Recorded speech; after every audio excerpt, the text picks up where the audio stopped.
people have accused you of, trying too hard in regards to connected with younger people on social media. And when, the ops of the ops, Andrew Holness seems to have a stronger hold, or at least a good understanding of how to utilize social media and connect with the youths. Like, how do you plan to combat that without coming off as Andrew Light? No pun intended. I have no plan. If them not on a new page, me now wear no green and no red again. Me a wear beige. You there stop. Yo, people, welcome back to The Fix. It's your boy Nar here with Ari, and we have the orangest of guests in the building. But before we get to that, we have to say big ups to our sponsors, iTopia Life, Herbos, or cannabis and culture combined for one-of-a-kind experience. You can visit them at 10A West Kings House Road, just across from Canadian Embassy. Also, you can follow them on Instagram at iTopia Life, or visit their webpage at itopialife.com for the latest info on strains and merch. This video is also brought to you by Pure 24. It's time to buckle down after the holidays and really think about making better decisions. Pure 24 is an easy and delicious choice when it comes to getting your body what it needs. Entering this cold and flu season, anything you can do to boost the immune system is a definite plus, and you can do that with one scoop of their powders, a sip of their tea, or even some of their yummy gummies. You don't know, so you can visit their website at pure24store.com. Their product ship all over the world, of course. I don't know, so you can use our promo code TheFix to get 50% off all purchases. That's promo code TheFix to get 50% off all purchases. I was going to use a different intro for a guess and say a pirate guess. Get it? No. Gold? Goldie? Pirate? No. For them fine what there? I don't know. Oh. Yeah. I didn't want to come off insulting and set the interview on that tone. Yeah. Orangest of guests. Attorney. At law. Mm-hmm. Investment banker. No. He could have serviced that. That's right there on Wikipedia. Investment banker. That's correct. yeah, there we go. Politician and the opposition leader. Mark Golden is in the building. Mark Jefferson Golden. Jesus, middle name. Yeah, it's all right here. It's all right here. Bless up, sir. Yeah, man. Very good to be here with you guys. Thanks for inviting me. Thanks for actually taking up the invite, sir. We didn't really, think you would have. That's true. Yeah, when we set this up last year, we said, oh, yeah, more father. Okay, cool. Yeah. Give thanks for father.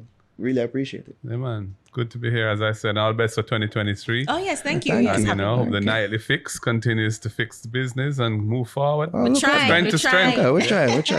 We're trying. And we dare talk about, like this place and, apparently you have some history with this place, which is very surprising. Yeah, a little bit. Well, to be honest, the owner of this building and this property, Perry Hensel, the Hensel family, he was a friend of mine. He was a lot older than me, but we got to know each other. Obviously, he was the main force behind the Harder They Come, which is this iconic feature film, that basically helped to build brand Jamaica and take Jamaican culture to the world, and is a classic. And so every now and then I used to come and check him, like on a Friday night or something, and in this very room, I think, actually. I used to hang out, and Was it like a living room? What was yeah, it was a work room. He had a desk and stuff, he used to work in here. Okay. That's my recollection of it. And so that it's good. I know his children and I know his wife, and so we're family friends. So What do you feel of it being a herb room? Hey, well, I'm great with that. Listen, it's me pioneer that law, So Okay. yeah, man. Yeah, and the whole reform of the ganja laws to decriminalize and create a regulated industry for medicinal and therapeutic ganja in Jamaica was enacted in April. It came into effect April 2015. Okay. I was Minister of Justice at the time, and I was, I designed that and everything with the help of other interested parties. Yeah. And, Itopia are, in wearing my legal hat, I've done legal work for them. I know Making sure them up to code and Blaine Dowdle is a friend of mine. Making sure them up to code and everything. Like, in your opinion, as a politician, how, in your words, like we've seen how far, like the acceptance of marijuana has come in society, where we are at, like how you feel about that?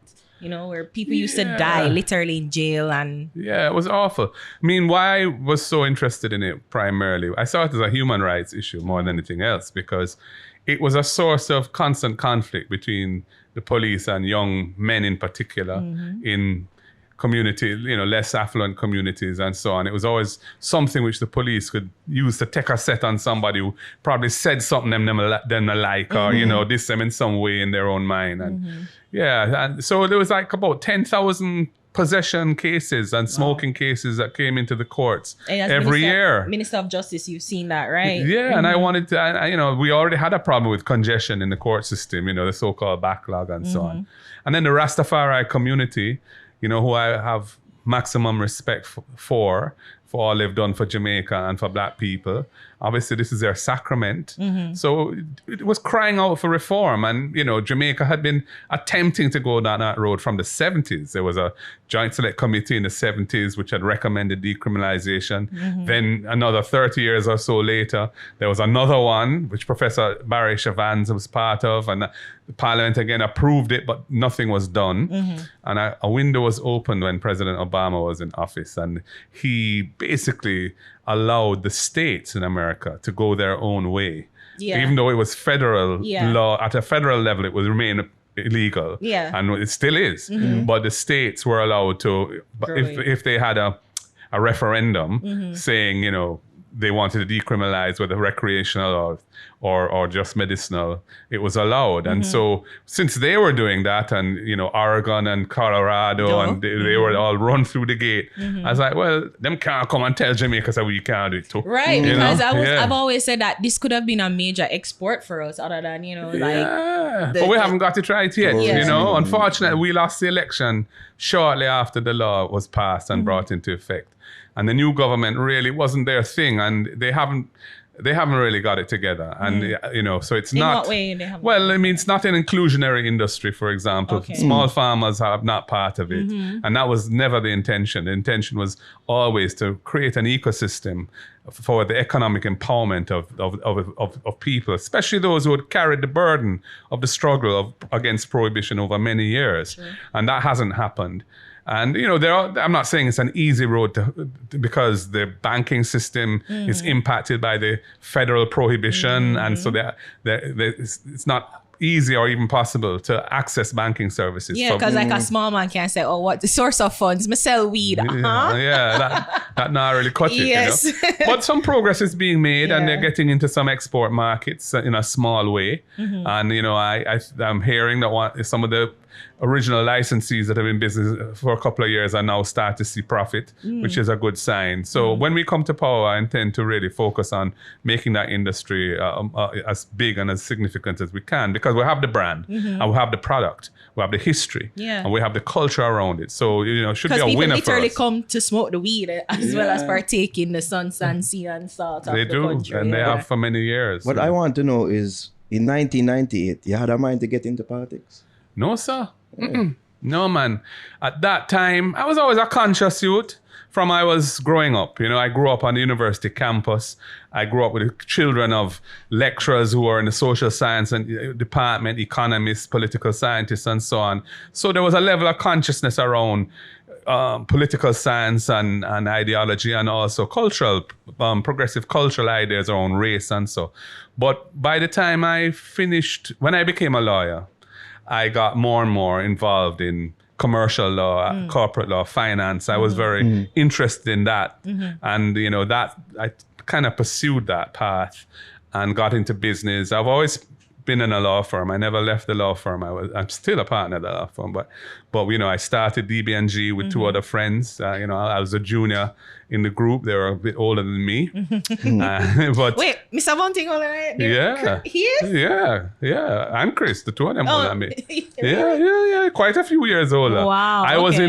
I played cricket with Peter. Chris when Chris and I played Sunlight Cup. And Chris was, I think, in lower sixth form, and I was in second form. Yeah.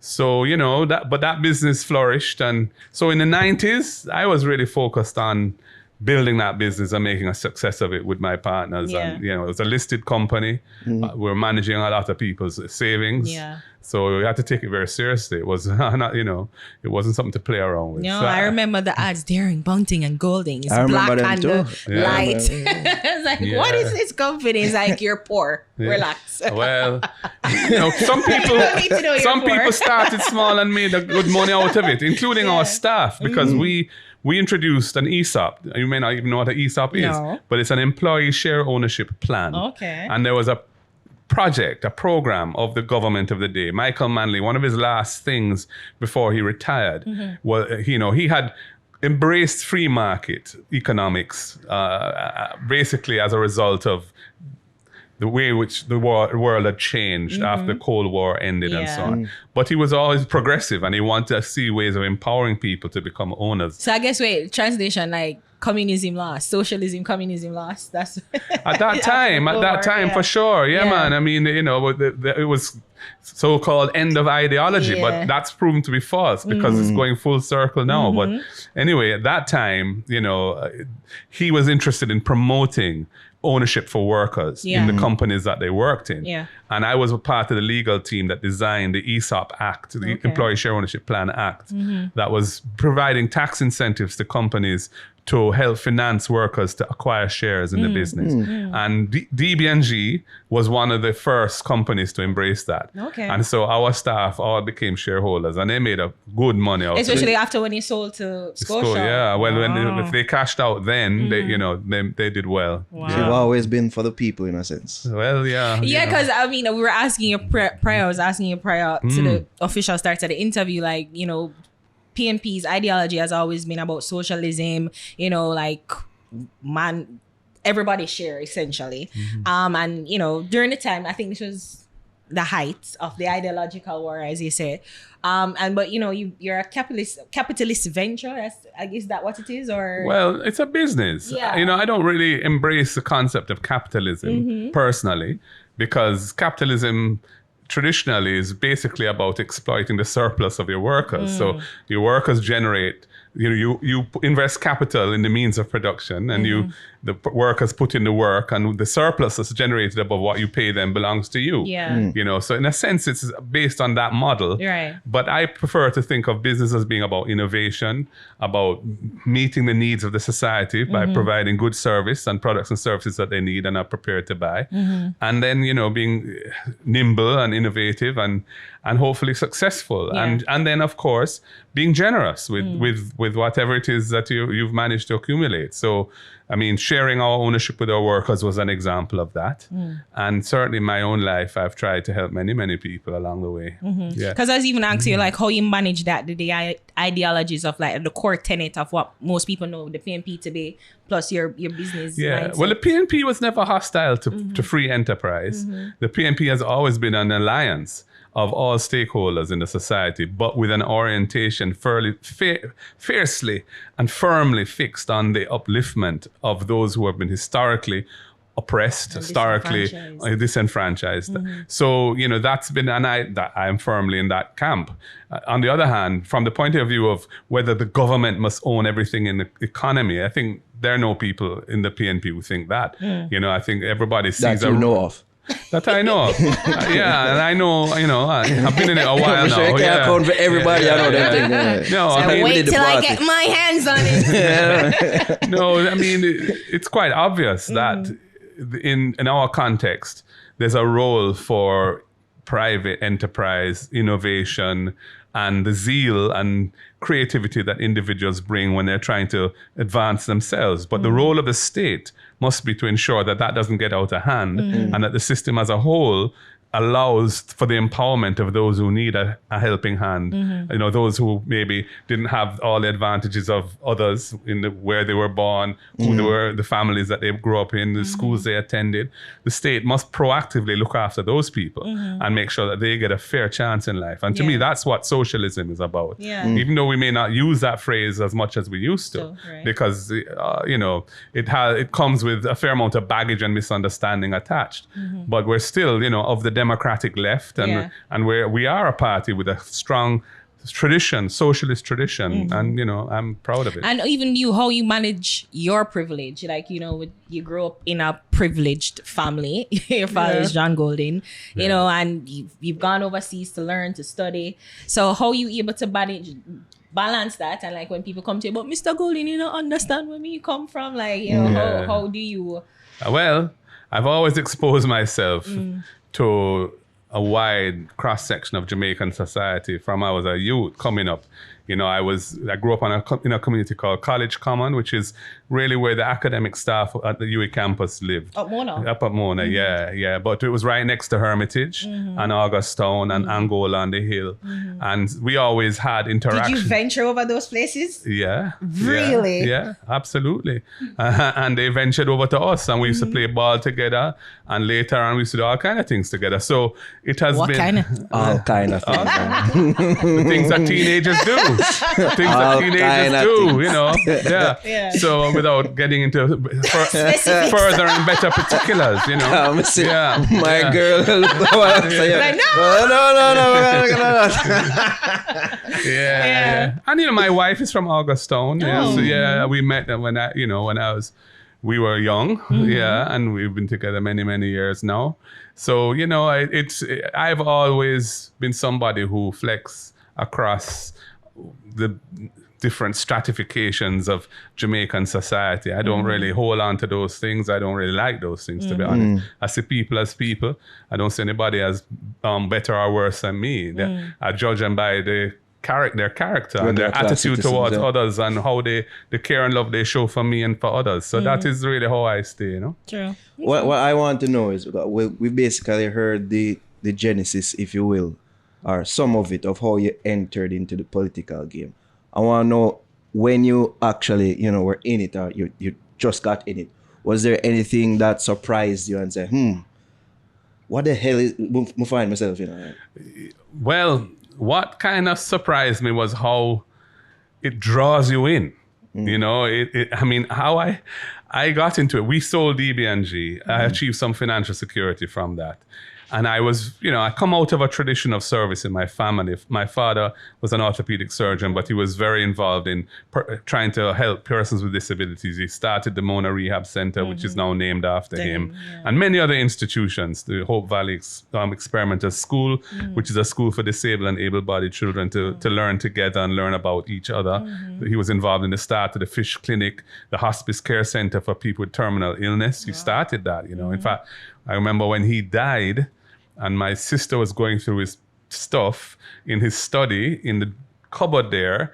When she opened it, she found 7 pounds of compressed ganja in there, and a letter from the Commissioner of Police. This is prior to decriminalization. This was in Prohibition era. We find ourselves back to ganja somehow. 1996, and with a letter from the Commissioner of Police addressed to him, authorizing him to have it for the treatment of and care of persons with terminal illness. So he knew the benefits of ganja. From then, for managing pain and so on. So, so I come from a tradition of service. And when we sold DB&G, and I've always been interested in politics. And Omar Davis I knew because I was one of the kind of leading lawyers in the financial sector, and there were many issues affecting the sector, which the government had and the sector were interacting, and I was involved in negotiations or discussions and all sorts of technical things, really, and we got to know each other. And when he decided to put himself in the ring to succeed to the leadership of the party after PJ announced his retirement, I became part of that campaign. The Campaign for Prosperity. It was called Campaign for Prosperity. Long before JLP ever discovered anything about prosperity. Wow. We're throwing shots now. Just like, There's been some little picture practice here and there. They don't own that word. That's the point I'm making there, right? So, I got kind of immersed in that. I wrote his campaign song. In fact, DK Duncan made me perform it at them. You wrote the song? I wrote the song See? and performed it, actually. Wow. Yeah. Did I perform it? Not on the recording. We got in a singer, but I was asked to sing it. Anyway, that's a We crazy need a fact checker here. Yeah. You can check it out, man. Well, no, he did say he wasn't on the It recording. was a bit of a demo. It was taken off of a song by Stanley and the Turbines, I think it is. I'm dreaming of a new Jamaica, a land of peace and love, and I just kind of wrote a song around that. Yeah. Anyway, so. Yeah, I kind of got a little bit involved in the politics there, though I wasn't even a member of the party formally or anything. And then in 2007, in the election, after the PNP lost, I got a call out of the blue, really, from Danny Buchanan called me on behalf of Portia, Sister P, and asked me if I would be willing to go into the Senate, And I thought, gosh, that sounds interesting. And I wanted to serve and so on. And, I felt I'd got a lot from the society. At no point did it feel or sound intimidating to you? No, I wasn't afraid of that, really. Okay. I mean, I'd been around the politics a bit because Bunting is my good friend and he ran in that election in Mandeville, and it was quite a violent election in Mandeville, unfortunately. There was a multiple murder of some PNP supporters in a place called Georges Valley, with just, like a week or a few days before the actual election. And so it was a lot of the supporters were traumatized and all that. So, yeah, I mean, I'd been around it, so I knew kind of what it was like from that perspective, in a gentle way, really. But I was prepared to do it.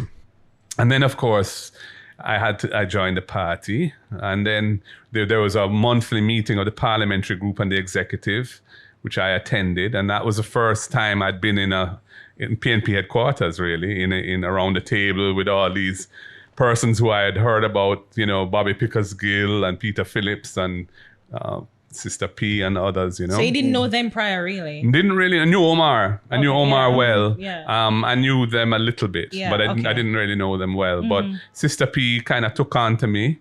And, in 2009, I think she asked me to be treasurer of the party, which is quite a senior position. It's an officer position. Yeah. And I decided to give it a go. And then I became a spokesperson in the shadow cabinet for industry and commerce initially. And then after she made some adjustments, I took on justice instead. And then we won the December 2011 election by a landslide. And we were government. And I got a call from Peter Phillips, I think it was, telling me, justice. That's all he said was justice. Okay. And that was my job. So the next 4 to 5 years, well, it was 4 and a bit, I was a minister of justice. Yeah. And, and it's one thing has led to another, So here I am. The leader. Yeah. Speaking of, Yeah. did you have any sort of machinations during those times to be the leader of the party? Honestly, or thought of? Honestly, no. I mean, not in any real or constant sense. I mean, only in the most fleeting, if at all. To be honest, I didn't even anticipate ever being in representational politics because the Senate, when you're in opposition to the Senate is essentially at that time was a Friday morning's activity. Yeah. And it was largely legislation. And, I'm a lawyer and I enjoy reading boring legislative text and especially, looking at it critically and analyzing its structure and where it's weak and where there are problems. And so I enjoyed kind of participating in that process. But the idea of representing people and having every problem of theirs become yours and all that was never something I anticipated doing. But I did go on to the executive of South St. Andrew because, as I said, I'd known Omar, I'd been in his campaign, and I was always interested in music, Jamaican popular culture, Trenchtown, Whalers come from there, that was where they're formed, and Alton Ellis and so many other greats. So when he asked me to go on, I thought, yeah, that'd be cool. And, that was just a monthly meeting again, didn't really involve any major commitment. Yeah, but then when he had an episode of illness right after we lost the election in 2016, and his family said he had to pull back. And I was then set upon by people to put myself forward. Wow. Yeah, and that was a... Man says set upon. That's very carefully chosen. Right? Them say the most reluctant people are the best leaders. Well, I was certainly a bit reluctant, but I had a brethren who was living in the constituency, pairing with the man in Craigtown. And the first walk I walked in the constituency, I remember, was in Craigtown. And we went right round through the gully and all about the place. And a lot of people joined the walk. And from I did that, there was no turning back. What were some of your initial reservations about it? Just the change of life that it involves. You know, you're no longer... your family too. I mean, you're no longer as free as you were. You know, time is not your own. Their problems are your problems. You're like a family now with those people. You care about them and you want to try your best for them. You can't do everything. You can't be there especially now where I have national responsibilities. It's hard to... I mean, I'm coming from there. Actually, I was on Sunlight Street this afternoon, which is off Maxfield Avenue, where there was some violence in the first week of January. Wow. And I went there with the police last week, Thursday, to try and settle the thing. And then we said we're going to come back this week again, this week, Thursday. So I was there. And this time, the two ends which have not been getting along, they came and, you know, we had a meeting and, you know, it was a bit heated at times. But as I said to them, that's all part of the process. Just be committed to the process. Even if, if somebody says something you don't like and you say something them don't like, don't walk away and say, chum, we're done with this. Let's try and sort this thing out and build a better future for the community and try and make it one. And so we've formed a little steering committee and we're hopefully going to have a little football and netball tournament between the two sides of the two ends of the road and try and build a positive vibes. And all the man them, if I don't know who's seeing this, but all the man them who involved in it, whether you come from Sunlight Street or elsewhere, let's just try to settle the thing down and make it the shining star of Maxfield Avenue. You know what? Yeah. I think out of every sort of platform you've ever fought on, them probably I go watch that one out of all of them. For some reason, I have a hunch. For some reason. Yeah, well. When you talk about things of national importance, then probably not watch as much. Yeah. Oh, you end up on the fix? Yeah. All right. What do I ask you, how have you found it, adjusting to that whole transition? life? Yeah. But it's tough. I can't tell you it's an easy road, trust me. Because, I've been really blessed and fortunate, and I've achieved a fair amount of financial independence over the years. And, I'm now 57 and my wife and I, we still get along very well. And, we were looking forward to hanging out more and doing kind of, having a lot of nice times and, retirement time. Yeah, trust me. But that's just not on. I mean, it's a 7 day a week kind of thing. Weekends I'm all over the country. I'm going to be visiting more Operation Pride sites because we built those sites. Operation Pride was a program of the PNP, and I'm interested in solutions around squatting and so-called squatting, landlessness, which is affecting hundreds of thousands of Jamaican people, and we've seen Clifton where homes were demolished and nothing was provided for those people as alternatives. That really upset me. Up in Loidas Vale, notices were issued to 65 families for people who had been living there for decades. And I went up there and I told them I'm going to rally on their behalf. I wrote the Prime Minister personally on it. I told him the history of it as I understood it. And I said, instead of trying to evict these people, we should be trying to regularize these people. And I'm happy to say, and we were going to go to court, and I'm happy to say that those notices are certainly for the vast majority of the people have been rescinded. And I hope that all will be rescinded and that we can get titles for that land and finish paying for it because they were paying for it over time and so on, But how you pay for something that you don't own though? I've always Well, wondered that. it's interesting you should say that. That land was originally owned by Worthy Park Estates, which is a major sugar producer in rum now. It was sugar originally and it's now gone a lot into rum. And in the 70s, Michael Manley persuaded Worthy Park to sell that land, which was land on which the workers were living and were renting. But they didn't have any tenure really, because if they left the work, they had to leave. And so he bought that land. The government bought that land for them on terms where they could pay over time. And they were paying till I think 1989. They were told to stop paying because the institutional arrangements were being restructured. And then that never resulted in any, the process wasn't completed. And this is where we are now. So I'm hoping we can sort this out permanently for them. Okay. Yeah. You ever find it exhausting having to find things to just oppose all the time?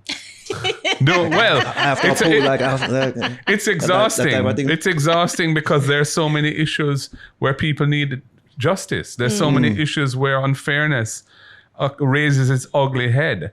And typically, when people are under pressure and they don't know where to turn, they'll turn to those who they think are prepared to care or give a damn for their struggle and who may be able to open a door or find a solution. And what I ask is like, sometimes the opposition comes off like, I just need something to oppose what the ruling government is doing. Like, we need to oppose something. Yeah. And we need to find something that, we have to oppose. It's and give a different unfortunate, perspective. we have a system in which the party that is not in government is called the opposition. So just its very name suggests The ops.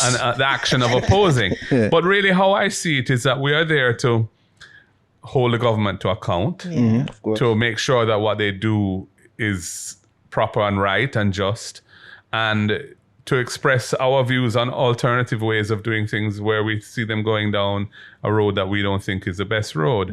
So you'd be surprised. We don't oppose that much. If you look at Parliament, most of what is brought to Parliament doesn't result in us voting against it or anything. We may critique aspects of it. We may say we think there are deficiencies and we sometimes persuade them to fix things. Like the Zozo legislation, which they brought, we were able to persuade them to make a number of adjustments to it, which have enabled it to survive, in my view, thus far without being struck down. Yeah. So, Because the opposition, I mean, because we spoke to Mr. Crawford and it's just like, you guys don't say the sustainability. I think that's the crux of the opposition argument, the sustainability of the states of emergency. Yeah, well, there are a number of arguments, Ari. One of them is we don't see it as achieving any sustainable benefit in terms of reducing crime. Okay. And the numbers support that view because the average number of murders in the country is horrendously high after they've been using this tactic for 5 years. Because it's not But in the about communities though, because it seems as, and I mean, we say to Mr. Crawford, the persons living in the communities where the SOEs are established, they call for it. They're supportive. They because- want a presence of the law of law enforcement. They want police and soldiers to bring calm and restore order. Right. That's what they want. Because you wouldn't even implement, or wouldn't you want for Maxfield, where you're the MP at SOE to be at? Because given the flare up of violence, I there don't want an recently. SOE there. I don't think that. I would like the police to maintain a regular, constant presence in the areas which are unsettled. But not government sanctioned. Well, I don't want states of emergency allow you or me or anyone else to be detained without charge, without access to the court. It suspends our rights. And I don't believe that should be ever employed except where the state is under threat of being subverted. That is why that mechanism exists in the Constitution. Prior to 2018, we've only had 2 major states of emergency in the history of Jamaica since independence, since 1962. There was one in 1976 when there was a huge flare-up of political violence, which was something we hadn't known in that scale before. And the government of the day was petrified, and people were leaving in droves, and they introduced a state of emergency there. And then in West Kingston in 2010, when that place was essentially became a kind of garrison barricaded in with where the rule of law was suspended, and it became the rule of the clique. So, that was the other. But since then, since 2018, we've had over 10 states of emergency, and it's being used like a curfew thing. But it's not a crime fighting strategy because it doesn't people involve... are, mistaking, one for the other and think it's one and the same. Yeah, they don't. Exactly. The people are not particularly well informed on these issues. And, one tries to play your part to inform them.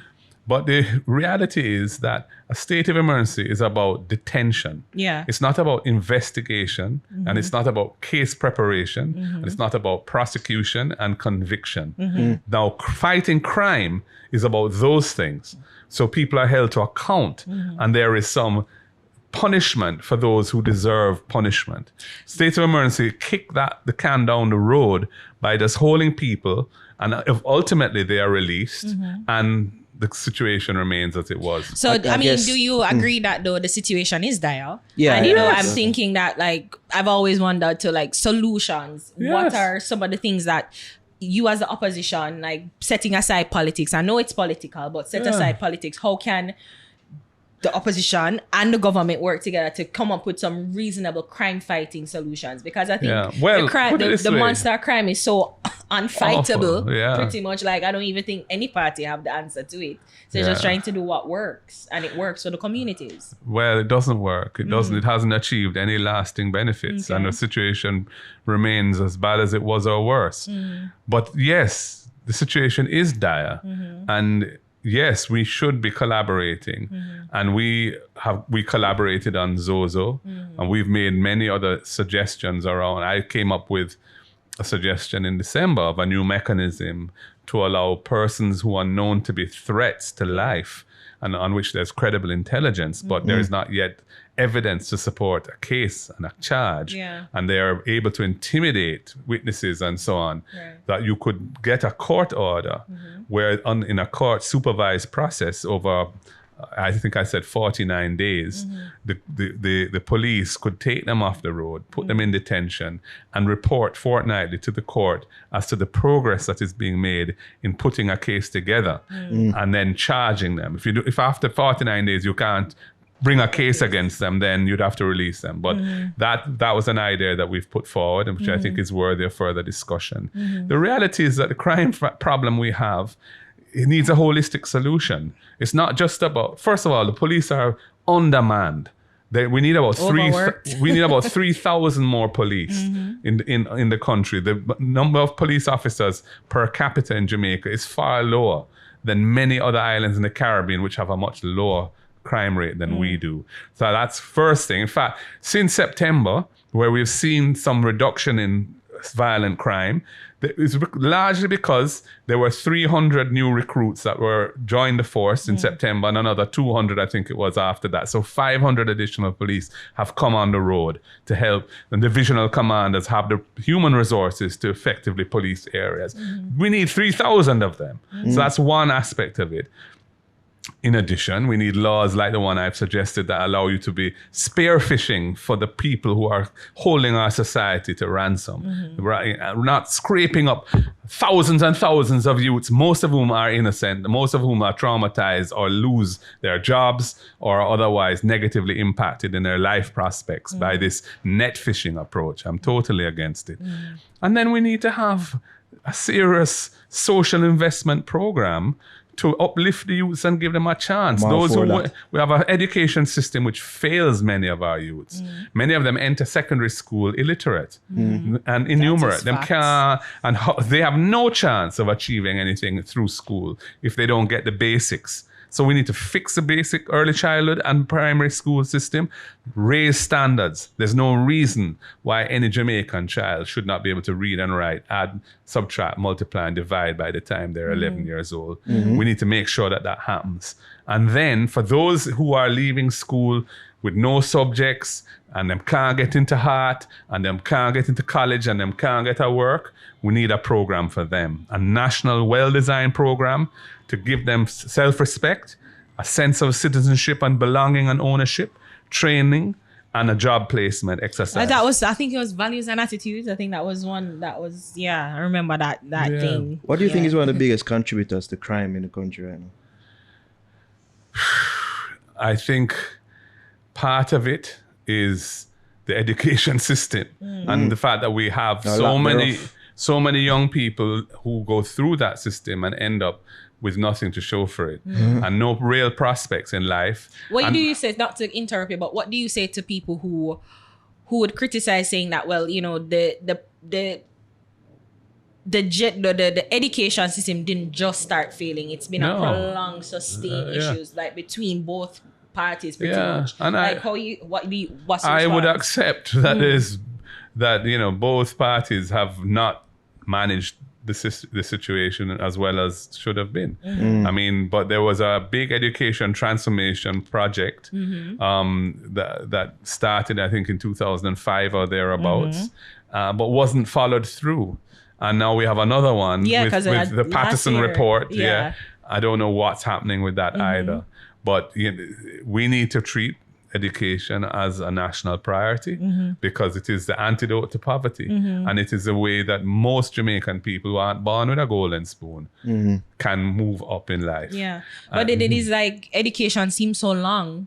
Like the education process is like a long journey when it's easy to just pick up somebody and say, hello, you won $1 million. Like it's easier for them to do that versus the education. Like how you convince an unattached young man or young woman to that, like this, it's a long process, but it's worth it in the end when, several But, people scamming as a way of life and as a way of making money is not a sustainable but how course. you convince them of Well, I think because the laws don't allow it, and many of them end up in jail or they are extradited and they face dead. And then again, it's hard to convince them you to live life very fast. They're all about how can I get this thing quickly as quick as possible. Because they always use the example say about people, me have my degree, I'm not no money. Me I work call center job and the man who scam, I crash 5 markets,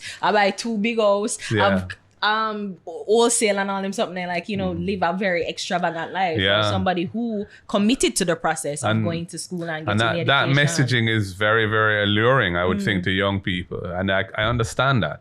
But at the end of the day, we can't build a society on the back of fleecing people, elderly people abroad of their savings. That's true. And the Americans are determined to force us to stamp it out because they're the victims of it. And from our point of view, it is fueling violent crime as well. Yeah. So yes, we need to invest heavily in training. And provide opportunities for young people to equip themselves with the skills they need so that they can go into the job market and get employed in the type of jobs that are being created, not just in Jamaica, but all over the world. Because the way that communication now works with the internet and so on, you can work here for a firm in Germany, Dubai, Dubai, right? Yeah, and make money at their level. So we need to invest in that and provide avenues for our young people to make a lawful living for themselves. But there's also the music has a big part to play too. I was going to ask you about this. Because when I was growing up. And I was heavily into music. I've always been heavily into music. Yeah, you're right. The campaign song. Well, more than one. I've written for Bunting too. And But the messaging at that time, was about the injustices in society and trying to rectify where history had treated our people badly and uplifting people, So it was a more conscious era.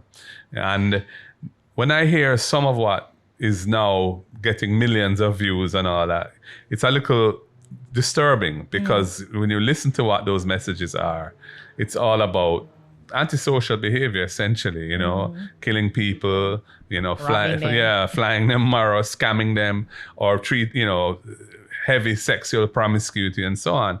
Now, I'm not blaming the artists because I'm not here to blame them, but I would like to encourage our music industry because if you look at it, the heyday of our music industry has kind of passed. Afrobeats has kind of gone into that area and is eating our food. Well, you know what's happening. Yeah, to an extent, I mean, I'm no expert. I'm not, but... I mean, you could want to be leader in the country and know what go on in the country, even with popular culture. And I love the Afrobeats thing. And I even like the Jamaican... Ding Dong and others who have taken that and made a thing out of it for us, and it's wicked, But those artists that are on a pathway where it's almost like they're married to violent crime in a kind of lyrical thing. I'd say to them, try reorient your messaging to be more wholesome, to try and uplift other people and to try and make our society better, because you have a tremendous responsibility.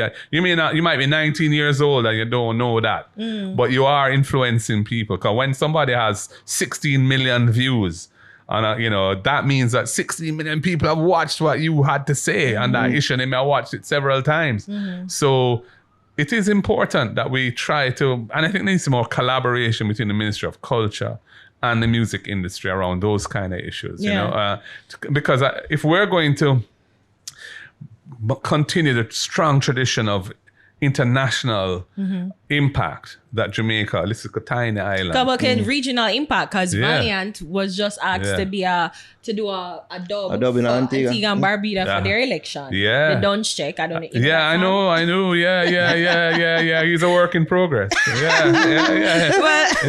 Well, it's a Dunch dub, but you see that sort of that song has reach and legs. So again, you convince them for change. But that song I like that song in the sense, although, you know, people say, oh gosh, we're now celebrating being dunce. That's not how I read that. You know, when I listen to it, essentially that guy is saying, I'm never getting nothing out of school.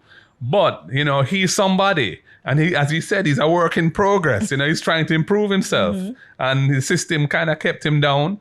But he's not out. He's still around and he's doing his thing. So that, I don't have a problem with that lyric. I think that lyric is cool. What I don't like is where, you know, we're celebrating how much shot you're pumping a man cranium and all them things.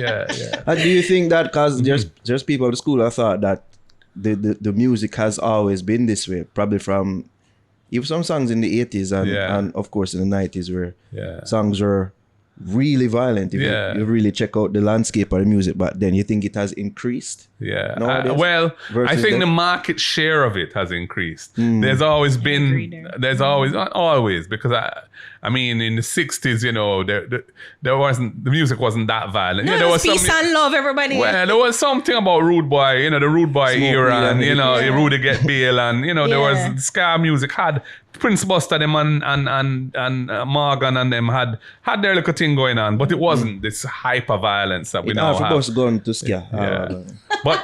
But you know, from the 80s and 90s, yes, I mean, you had artists. Even some of the artists who became very conscious artists started out, you know, not so conscious, you know, but as they mature, they've gone that way. But it was never the dominant thing, you know. You've always had, you had the Shabba Ranks, you've had the Sizzla Kalonji, you know, and many other artists that always got the respect of the people and the love of the people and weren't, for the most part, dealing with that kind of music, you know. But now, you know, we have Chronics and we have, you know, Coffee and we have Protege and we have Kabaka Pyramid and all them new there. But at the same time, I kind of feel that there's too much of the other thing and not enough of that. You know, and I also just love to see our thing go back to a more wholesome, a more uplifting, a more spiritual, you know, message that the world can relate to. 'Cause the world is in a dark mess right now, you know, in war and inflation and sufferation, and you know, when Jamaican music can be a force for good and a force for change, and that's what it has been, you know. Bob Marley and Burning Spear and Peter Tosh and Bunny Wailer and many other Third World, all of those people, you know, were able to get into the hearts and minds of people, not just in the Caribbean, but in Africa and all over. What would you say to the people that are hearing you say these things right now and say, I like how you talk about, start try blame the music, clean up phone us, because that seems to be like a prevalent sentiment with artists whenever politicians talk about the influence that the music has. As I said, I'm not blaming them. I just like to encourage them to go in a particular direction, which I think is where the music can be more successful and where they can ultimately be more successful. And if they criticize politicians, of which I'm one, that we are unclean and do things that we shouldn't do, I could never deny that that's the case, because the truth is that there is a lot of corruption in the society, and politicians are not all like that, but some are. And, you know, so we, you know, our heart and our hands need to be clean too. But, you know, at the same time, we're asking about what is the prevailing influence on why there's violence in the society and so on. And I just saw that the music both reflects what's going on and also influences what is going on. It's kind of like two sides of a coin. You know, artists say we just talk about what is going on the road, and it's true. At the same time, by promoting and making it cool and hip and hype, they also encourage people to think that way. So that's why it's so important that, you know, they be responsible with it. And I mean, you know, to keep further in this train of thought, like, how do you because I think the apathy of politics, it's growing. The disdain, like people are staying away from voting. People don't see the value in voting. And it's just like, you know, as a politician, you know, you need the people's votes, you need the people's confidence. And it just seems as if there's none there's no confidence in both parties pretty much, because the government really, the JLP pretty much won barely. They won a lot of the seats, but they really barely won. If you well, the support, want to say it like I think that, they got 21% of the electorate voted for them, and we got less. Yeah. So it's like, it's just, you see that the apathy is growing. Like, how do you convince a generation of young people, millennials and Gen Z, really? Like, listen, I don't care who you vote for, but of course, you know, you want their vote. Like, how do you convince them to bring back or come back into the political process? I think one has to have a message of hope. One has to be credible as an individual. One has to be able to persuade people that it's worth giving you a try based on your track record. And the specific ideas that you come with must be relevant and must be plausible. Plausible meaning that they look like they could work. So it's part about developing your own ideas and your message. It must be a relevant message. It must tackle the real issues that the society is facing. And the person delivering that message must be somebody who can inspire others to have trust and confidence in them, you know? And you think that you do that? You think you inspire? I'm a work in progress. That bad. Yeah. I mean, I would bad. say I have a successful track record. Yeah, I came into politics late. You know, when I became a senator in 2007, I was 42. Before that, I had no involvement really, other than a little dalliance on the fringe. But you know, I've built 2 successful businesses, because Proven, I also am one of the founders of Proven, which is a successful and growing business. Very successful. And I Hart Murray Fata, which is the firm I'm a partner of. When I joined that firm in 1993 as a young lawyer, it was 3 old guys who were basically in semi-retirement, but they were in New Kingston, and they had an arrangement which was very flexible, which I liked. And it was near DB&G because it was just around the corner. So it suited me to join them. And now it's one of the largest firms in the country, and has built a solid reputation for good service and for creative solutions. So, you know, my track record is there. I have a track record outside of politics around solving problems and delivering on time. If you look in the IMF program that we were in from 2013 to 16, it was a very heavy lifting to pass those tests and to persuade the IMF to come into the program with us, because the JLP had crashed the program under Bruce Golding and Andrew Holness in his first go-around. And we couldn't even take the test, much less pass them. Took us a year to get into a new program. And was it a crash? Because I thought they didn't take the money from IMF. They took the money all up front and didn't deliver any of the commitments that they gave. Okay. So the IMF was pissed off with Jamaica. I know there was. Yeah, and it took us a year to persuade them to give Jamaica a second chance. And in order to do that, we had to commit to doing some serious things.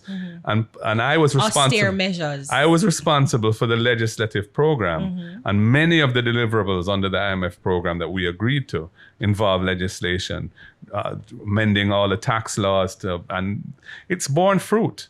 The country is in a much stronger position from a fiscal perspective than it was before, you know. But that was, I think, an indication of what I can do, you know, that I can get the work done.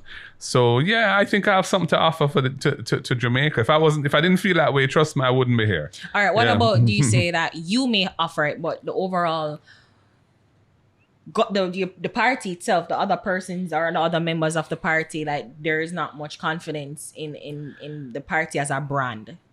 The party has gone through some challenges over the last 10 years or so with changes of leadership, transitions from one leader to the next.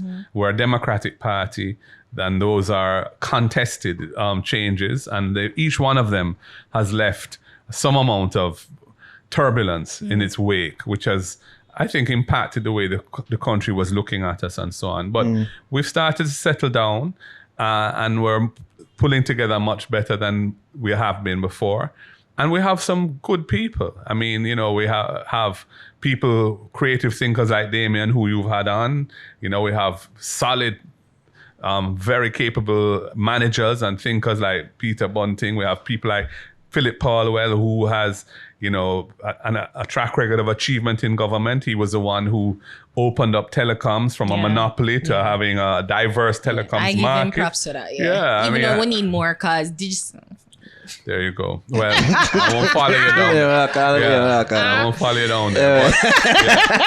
But, we have some solid persons of proven integrity, like Julian Robinson, and there are many others. Donna Scott Motley in the Senate, a dynamic and very bright and measured individual. So yeah, we have a lot to offer. What I want to know is, what have you done specifically to make the party not seem as divisive as it seems to the outside? Yeah, well, potential voting public. One of the problems we have is that there are a very small group of people who are very active on social media who, for one reason or another, and it's not really even clear to me why, have took it on themselves to portray us in a negative light. They're not even members of the party. Some of them don't even live in Jamaica. And I think they have exacerbated this issue in the public domain. But the reality is, what I've done, well, for example, persons who didn't support me for leadership, for example, in that, when Lisa and I had our runoff, I've embraced them. I've brought Damien, who was kind of quietly supportive, I think, of me, but he was keeping a bit away from the whole thing. He's now education spokesperson, and that's something he wanted to do.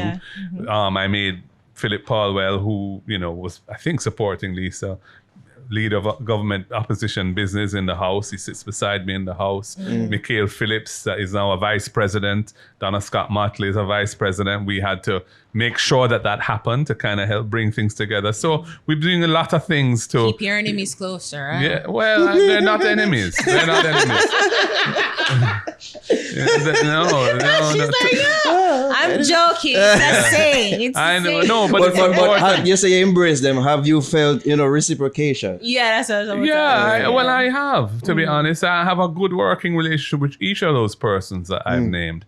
And, I just want us to continue to gel. And, everybody needs to start firing now, because we're getting to the point in the cycle where people are starting to say, well, all right, the JLP's obviously lost its way and, is mad with corruption and shots fired. Shots fired. Yeah. And we need to show Jamaica that we're ready for the responsibility of government. So everybody has to step up their game now. You watch House of Cards? I did, yeah. Is it really like that? Like you basically have to cut deals with everybody and say, you never too rock with me, but you cut a deal with it, yes, and like, is it like that? I don't think it's quite as overtly like that, But the strategy around, if you have an issue where there's a perception that you're not united and where people, feel that they aren't really part of your team, or that you don't really want them to be part of it, you have to go overboard to show otherwise. You have to make a strong effort to embrace people and to treat them respectfully and to show that they are very much valued and you want everything to come back together. And I've worked really hard. I've tried very hard to do that. I mean, there are people who feel I've tried too hard, but I understand that view. But the reality is that Jamaica wants to see the PNP united and strong. Yeah. And if we're united and strong, we're unstoppable. And Speaking of trying too hard, we don't want running upon a transition there. Speaking of trying too hard, people have accused you of, trying too hard in regards to connected with younger people on social media. And when, the ops of the ops, Andrew Holness seems to have a stronger hold, or at least a good understanding of how to utilize social media and connect with the youths. Like, how do you plan to combat that without coming off as Andrew Light? No pun intended. I have no plan. I have no plan of trying to enter in that. I have to be who I am. Well, it's almost like you have to, because with the growing influence of social media. Well, and the young what I'm prepared to audience, do is to come on Nightly Fix and talk to you I think it's a good guys step. for an hour or so, and share with you who I am and how I think. I'm prepared to do that, and I'm prepared to talk to anybody. And the challenges that young people face, I'm very sympathetic. I have 3 young adult children who are, face obviously many of the issues that adults face. And I see... Them live in Jamaica? All of them are in Jamaica. Well, one is abroad, but yeah, two are Because I'm here. like, do they complain about the cost of living to like us? Yeah, they do. Given that, their and I father is complain. scolding. Yeah. But there are a lot of issues that young people in the country face: or access to housing, access to well-paying jobs, and then the way the internet and the way COVID impacted young people as well. A lot of mental illness and emotional Depression, problems. Yeah. So I'm very sympathetic, and I really want the PNP to focus on solutions that young people will feel are relevant to them and relatable. I'm not really about, going on camera and taking off my shoes in a river and so on, that to create an impression. Shots He's fired. shady. He's shady. No, shady petty. Well, I'm not, but yeah. You know what? That speaks good. man expressed it to like how are you willing to like really go across the aisle and bridge gaps and work where possible with the Holness? Because sometimes I think Absolutely. politics need to come out some things bigger than politics, like especially the crime issue that we have. It's bigger than politics. Are you willing? There are some things that are issues of principle, which I will not compromise on. But for the vast majority of the policy space, there is room for collaboration. And I have a good working relationship with most of them. Not Mr. Holness. Well, we haven't really worked on anything together, to be really honest. yeah. But, at the National Day of Prayer, Yeah, 'cause I went up and I gave him a big hug. Yeah, no hell hands. And I think there was something that you guys had to do prior, there was something that both, I'm trying to remember, I think it was a crime issue. I think it was last year where you guys should have met, and I don't remember the name of it. Vale Royal Talks, right? Where you meet, did that. I have been asking for those since I became leader. We finally had one that was in February last year. Yeah, we've had none since. But, even today we had a press conference and I said, let's have another one. He said on December 28th that he was going to ask to meet with us about states of emergency. So I said, yeah, let's meet. I mean, that will not be the only thing we discuss, but let's meet. And I called up again because I haven't heard anything from them yet. But I think Minister Chang was trying to call me a little earlier, so I wasn't able to take the call at the time. I was in a crowd on Sunlight Street, but I'll call him back when we're done. I don't know if that's what he was calling me about or what. But yeah, we can work on a lot of things together, and that's not an issue for me. Another thing too is like I was reading, I think it's today, this news came out about the constitutional reform committee and Mrs. Malapu Fort said that the opposition leader has deferred on indicating the representatives selected from his side to sit on the committee. You want to speak on that? Yeah, absolutely. The government wants to set up this committee to look at constitutional reform. Constitutional reform is something that has been the subject of discussions, committees, etc. for 20 years, from the mid-1990s onwards. And there are a number of things that were agreed out of that process which have not yet been implemented. I have no problem with another committee to look at this issue, and I have no problem with naming representatives to sit on that committee. But I've said to her in writing, and I wrote her in June last year, and I wrote her again in the end of June, beginning and end of June. I asked her to respond to me on some issues of concern that I wanted clarity on. Like what? I wanted to know what is their position in relation to decolonization of Jamaica. Okay. Yes, we know that they're saying let's go to a republic, but what about the final court of appeal, which is a London-based institution? Okay, yeah? So you don't want that to be the final. No, we're going to be fully decolonized. Yeah, we have the Caribbean Court of Justice, which we helped to finance and help to set up as Jamaicans. We should be going there. And she said she wants to review the Charter of Rights. I'm like, I'm a little wary of that because their attitude towards the Constitution has not been very wholesome. You know, they rushed to pass a NIDS law, which we had to take to court, and the court struck it down because there are a number of things which were totally over the top. And they made their senators sign letters of resignation, undated letters of resignation, which the court struck down as well. You know, then when they appointed a new Chief Justice, they attempted to put him on probation to see if they liked how he operated. Now, again, so I am wary of their approach. So I've said to her, let me know up front what the changes are that you would like to see done. Also, she said there's going to be a referendum on the Republic, which we understand that's required. But she says, and on other matters. Okay. Now, you don't need a referendum on anything that is not deeply entrenched in the Constitution. I want to know what are those other matters that they are looking to change. I don't want to go into this process like an idiot and don't know what their agenda is. Come open and transparent. Tell us where you want to go, and let's have a discussion. And maybe some things off the bat we can tell you we'll never agree with, or there can be some things we say, yeah, that's great. So what are some of the things you never agree with? I wouldn't agree with anything that would reduce parliamentary oversight over the state of emergency process. I wouldn't agree with anything that would attempt to restrict any of the rights guaranteed to the Jamaican people under the Charter. And I wouldn't agree to anything that would in any way compromise our democratic traditions or ensure that enable a government to rule without accountability. And there are things that could be done with the Constitution that would have that effect. So especially if we become a republic?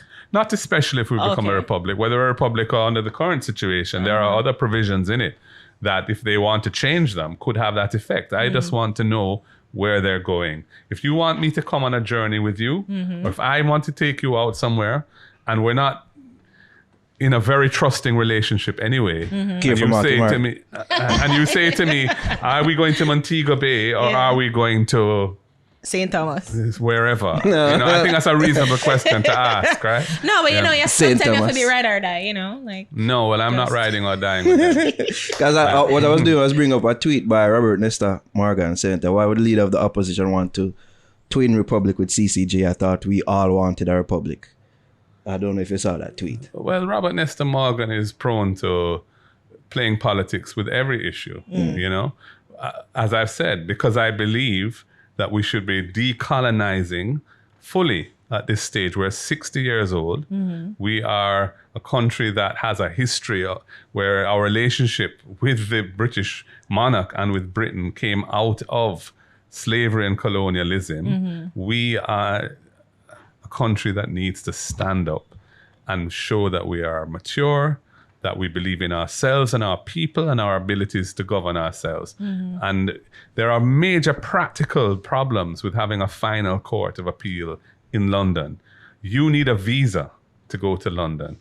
True. You don't have a right to that visa. You have to apply and they can turn you down. You have to pay X amount of money. You have to pay X amount just to get it. I'm in the process now, Mark Dorman.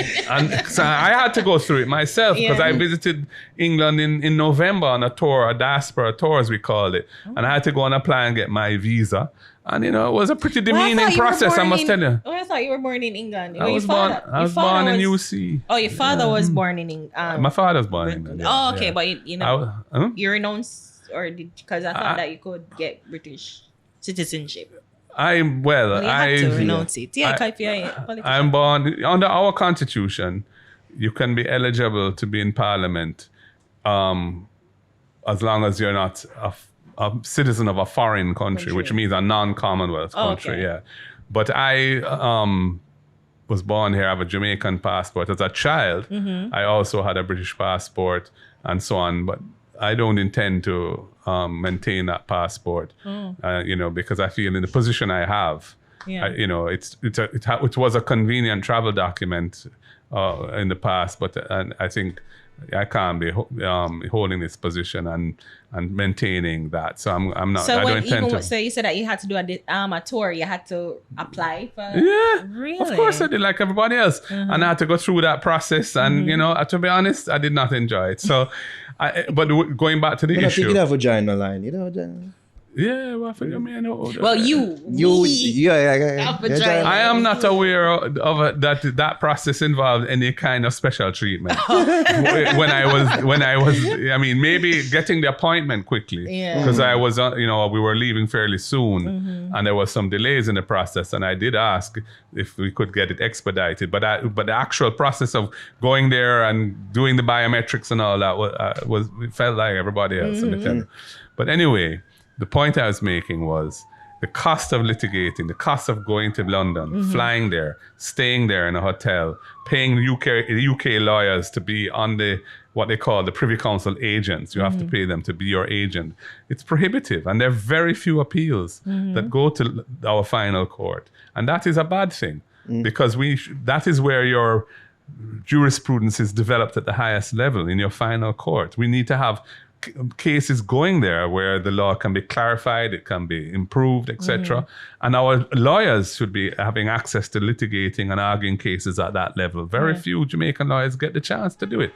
So for me, having access to the final court for ordinary Jamaican people is tremendously important. Shanique Myrie, when she wasn't allowed to enter Barbados, she was able to go to court, and the CCJ was able to give her a remedy. And he came here to hear her case. And the Barbados government ended up paying her damages as compensation. That is an important thing where the Jamaican people should have those rights and that benefit. So whatever Nesta Morgan may want to say, I don't think we should proceed in a piecemeal way on this issue. And I think that if we don't do it now, I don't know when we're going to do it. We're 60 years old. Because I guess they wanted it to begin the process of becoming a republic by the next election cycle. They are dragging their feet. They announced that in February, and we've gotten no further. Maybe they will say because you're not selecting members. No, this committee has nothing to do with that. Okay. The parameters of how we are going to structure our presidential system have been agreed already. Those were agreed when Bruce Golding and PJ and Eddie Seaga were. That is essentially, that just needs to be drafted into a law and brought to Parliament. That hasn't happened all now. And the process, when it gets to Parliament, it has to stay 6 months in the House of Representatives before you can even vote on it. And then it has to go to the Senate, assuming it gets the necessary majorities in both, which is 2/3. Then it has to go to a referendum. Which says it would take 9 to 12 months ambitiously to pass the bill to amend the Constitution to establish the Republic of Jamaica. Yeah. Well, if you take her word for it, a bit more than mine, Why do you think there's feet dragging going on? I just think they're incredibly inefficient when it comes to legislation. This emergency powers legislation that has been on the table, the CMOC, which is the Crime Monitoring and Oversight Committee, which was set up in 2019 with the government, opposition, civil society on it. We signed an agreement. This emergency powers enhanced security measures legislation was one of the deliverables. That should have, we haven't seen anything on that all now. That should have been passed into law long ago. But is it the government that's ineffective, or the bureaucracy and the red tape that has to go through? Because it's a democracy, it can't just rush through things. No, the democratic process. And transparency, because, we have to go through red tapes in order for things to happen. Red tapes, bureaucracy level. The development of legislation is a process, and it needs to be managed, and it needs to be managed efficiently by the government. Okay. It's their responsibility to do that. It's Marlene Malahoo Fort's responsibility to do that, and Delroy Chuck, and they're doing a very poor job of it, in my opinion. And that is why things are taking far longer than they should to get done. And because you did this in quotes backlog in the earlier in our conversation, you said so-called backlog. That's of cases in the court. Yeah, but that's a different thing. Okay. Those are cases in court where there are a large number of cases that have, which ought to have been tried and haven't reached trial yet because there's so many cases in the system. So that's what I was saying. It's the same thing. There's a backlog of things happening that needs to go forward, but they can't go forward because of... I don't know why you're making excuses for the government's inefficiency. I'm not trying to make excuses. I'm just saying. Our commenters know. I'm trying to understand. The followers know. I want to know. All I'm saying is where things that are priorities, like the safety of our people. True. There's no excuse why something that should have been, when lotto scamming was a phenomenon and we didn't have any law that effectively tackled it, we had to create one. And That's we like did. poker and poker, right? Well, poker is another Yeah, aspect same. of it. Poker, I'm talking about the so-called lotto scamming law. Yeah. That was developed, designed, and enacted in 6 months because it was a real problem that was creating havoc in Western Jamaica in particular.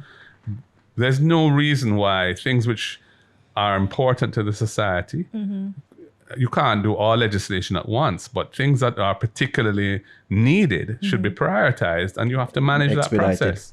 Also, you said CCJ. Is there any possibility of a final court of appeal in Jamaica and Jamaica only? I don't think it makes sense to do that. First of all, our justice system is already struggling to manage the caseload that it has. And the CCJ is an institution that Jamaica and our regional partners, our CARICOM countries, came together, designed, and implemented. We borrowed our share of the trust fund money, put it into the trust fund so it doesn't have to rely on any country's budget. It's self-funded. There's a regional judicial services commission which ensures that political interference in the appointment of judges cannot happen. And over the 15 years that it has been in functioning, it has developed a very good reputation of excellence. And fairness. Okay. Yeah, I mean, and it has helped the countries that have acceded to its jurisdiction, such as Guyana. It has really helped Guyana to move forward because there were a lot of issues around their land law in Guyana, which was complicated because they had French and then Dutch then British. They had been changed hands as a colonial country over centuries. Yeah. And Quite a number of that times. land law was, in a series of cases, appeals that have gone to the CCJ, has been clarified and put on a sound footing. So I think that we should use the institution, just like the University of the West Indies is a regional institution of excellence. The CCJ is also a regional institution of excellence. And I don't think it would be right to deprive Jamaicans of access to it. Fair. One last question. You're recently at the Maroon event. Oh, yeah. A compound, yeah. Yeah. Curry What- favor. You saw that headline? I didn't see it. She saw it. Jesus. Well, what do you think about their stances on being a sovereign entity? Yeah, and if you are elected as leader of the country, how would you balance that? Because you agree that there can't be two I have states. had dialogue with Chief Curry and his team, and they don't want to become an independent nation, a separate country. They recognize that they will operate within the Jamaican space, and they need a good working relationship with the Jamaican government. But they have their traditions, they have their history, and they have their rights because they were granted certain rights of autonomy in 1738 and 39. And those need to be, in my view, respected. So they have their culture and the way that they do their thing. And I think there's no reason why we can't work out arrangements where they feel that they are allowed to express and live according to their principles and still be part of the Jamaican nation state. But they were never not a part of the Jamaican Correct. societies. Correct, correct. They've always lived. Yeah. I never felt like yeah. I mean, before, when you so- go to a compound, it's part of Jamaica. Yes. I've been there. But they have their traditions and they have there's certain things, for example, which they want to manage for themselves. Some justice-related issues, for example, where they want to, and they were always given some amount of autonomy in adjudicating small claims and less serious cases and what have you. And the lands where they want to ensure that the Jamaican government doesn't compromise the environmental sustainability of the Maroon lands. And that, of course, would benefit the whole of Jamaica because that is a very sensitive area with water resources beneath that need to be preserved because they're a major part of Jamaica's water supply. And, the government needs to ensure that it doesn't allow mining interests to compromise that. And I feel very strongly about that we need to make sure that those things are respected. So I think what has been very unfortunate is that the government has basically not engaged with their compound Yeah, it Maroons. seems like they've taken a firm stance in regards to, Yeah, and they've been pursuing a divide relations. and rule strategy with the Maroons, where they've been meeting with other Maroon colonels or not them. And I don't like that approach. Well, I guess find because those same Maroon colonels have been, it's seemingly pushing back on Chief Curry and, I his don't own know. leadership. I think there's some amount of politics at play.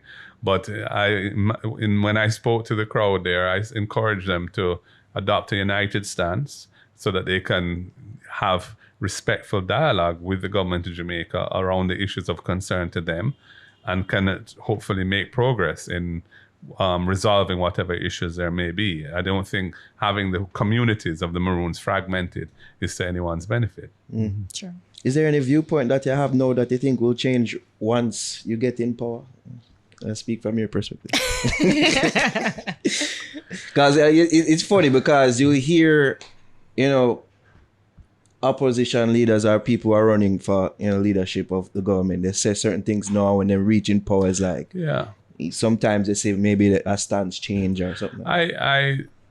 I've been in government before, so I acknowledge that it's not easy. Yeah. And there are challenges, and you don't always feel that your point of view is sympathetically received by the media, all that kind of thing. So I'm not pretending that it's a bed of roses once you get into government. And what I want to try and avoid is making unsustainable promises that can't be kept. I don't want to deceive the Jamaican people. I feel that it's very important that when they see me, they see somebody who they feel is trustworthy and who is a principled person and who will stand up for the interests of the Jamaican people, the masses of the people, and will not allow special interests to dominate how what we do and what we think and all of that. So my integrity and who I am is important to me. I didn't come into this to get anything financially out of it. We know that. So I hope that if and when we're entrusted with that responsibility, that we will be able to deliver a good program for the advancement of the country. In terms of whether I expect to change in any way, I guess I'll have a little less hair and a bit more gray, Yeah, but as I said, I've been there before, so it's not totally new to me. Think I on that note. Yes, Really put him through the gamut. We can see how long he can stay and talk with you before and get little tired and either. I give thanks for passing through Mark Golden. This means a lot, Alwago, and you taking the time out of, I'm sure it's a busy schedule to actually have conversations with us. I know if you're the leader, if and when you're the leader, you won't have time again. So after We appreciate. We appreciate you. Once him get the leadership, you know, we chance switch. That's what them think they go. That would that. He's our Well, I hope not. I think communicating with the population and with people is very important for leaders. You can't be, if you remove yourself, then you don't really have a sense and a feel for what's happening. And so I hope that I will try. I mean, obviously you can't do everything, but I hope to be accessible on an ongoing basis. And I just thank you for your time. No, thank you. And try and maintain an objective and impartial view when you deal with political matters. Ari. I don't care. Yeah. I don't care anymore. All right. Well, you can't afford not to care. True. That's true. Because you're going to live with the consequences. That is why I wish, like, if there was somewhere a bipartisan, like a consensus would come on, like, no matter how much we think it's the same, it's not, and we, as young people, we really need to be a part of the political process. We need to. And I don't think we have to live with the consequences. The fact that there are two parties and there's a government and opposition, we have to make that system work because it's unlikely to be changed, right? In the foreseeable future. So it means operating in a principled way, but don't expect us to just kowtow or embrace whatever the government's trying to do, because we from where we stand and what we see, it's important that we maintain a certain objectivity and that we ensure that we are not co-opted in anything that would undermine the rights of the people, and we need to play that role in a very, I would say, deliberate and courageous way. So that's what we're trying to do. That's what I'm trying to do. But at the same time, that doesn't mean we can't work together on things. And we do. True. We do work together on lots of things. If you look at the committees of parliament, we work together on committees. When we're debating legislation, we work together on that. But there are some issues where we don't agree. And, that's just the way it is. And that's life. That's life. That's life. Agree to That's disagree. life. Where can the people follow you on the socials? So Golding. Well, Mark J. Golding. Yeah. She's like, you got it right. Yeah. Mark J. Golding. Yeah, man. Across all social, Instagram, Twitter. I believe so. Yep. Twitter for sure. Instagram for sure. Facebook for sure. I don't know about any others. But yeah. YouTube, we're there. Yeah, And also we're doing our stuff on the TikTok. No, you're not. Yeah, man. What? Yeah, This man. is why people are saying, watch him a follow Andrew. I don't know. Is Andrew on TikTok? I don't know. I don't know. No. It's not, you would know. But let me tell you, I like it because it's a way that you can talk to the people. And, people don't really love read and them thing. They don't like to listen and watch. True. So, it's an opportunity to do that and be very responsive. So if something come up, you can just shoot your own little video. I remember when them mashed down the people them house in Clifton. For example, I was in London then, I was in a hotel room when I was reading about it. And I said, no, somebody just get my phone and just do my little thing. And whoop, everybody got to see that. Who's interested? I just at TikTok see more of a It's juvenile. fun, It's juvenile. type, high class. But that's where the people there. True. And that's where the young people are. So, you have to go where they are, man. Wrong. Yeah. It's true. Wrong. Yeah. This is true. Even Joe Biden is on TikTok. He's like 80. So you can be on TikTok too. So it's fine. Thank you. Thank you again, Mark, Yeah, for man. passing Bless up through. Naro. Thank you for your time. And Ari. Thank you, Mr. All the Bowling. best there. Yeah, Same man. to you. And I we that people.